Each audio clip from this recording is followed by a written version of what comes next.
यह सीन सिर्फ थकान का नहीं था, यह सीन कंट्रोल का था। और यहाँ कंट्रोल फरासत के हाथ में था। रात का वक्त, सब थके हुए, बिरयानी की ट्रे, और फरासत का सिर्फ एक मकसद, सबको थका देना, सबको झुका देना। आज का एपिसोड जीत था फरासत के लिए और तबाही घर के हर एक शख्स के लिए। दादी के नाम पर न्याज, लेकिन असल में पावर का शो, और सिर्फ इसलिए कि कोई उससे सवाल ना करे। मिनाहिल बोलती है तो फौरन ताना, तुम टीचर मोड में क्यों आ जाती हो, यानी बात मत करो, सिर्फ सुनो। और यहीं से फरासत का असली खेल समझ आता है। वो सिर्फ घर नहीं चलाता, वह लोगों के जहन चलाता है।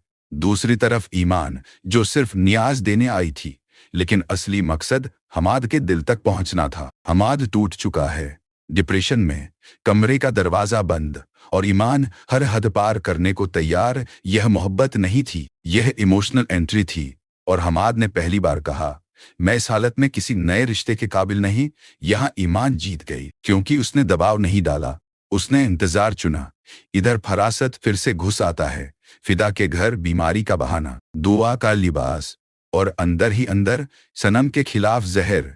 केयरटेकर, अकेली बीवी, और सवाल, इस हालत में भी घर छोड़कर चली गई। यह बात सीधी नहीं थी, यह इल्जाम का बीज था। आज का एपिसोड साफ था, जीत फरासत की, क्योंकि सब उसके सामने खामोश थे और हर औरत अपनी अपनी जंग हार रही थी। अब अगले एपिसोड का खेल खतरनाक है। या तो फरासत सनम को बदनामी के जाल में फंसाएगा, या फिर ईमान और हमाद के रिश्ते को इस्तेमाल करके नया इमोशनल कार्ड खेलेगा। अगर सनम ने सवाल उठा दिया तो गेम पलट सकती है, और अगर वह भी चुप रही तो फरासत और ज्यादा ताकतवर हो जाएगा। अब सवाल सिर्फ एक है, क्या सनम चुप रहेगी या पहली बार फरासत के सामने खड़ी होगी?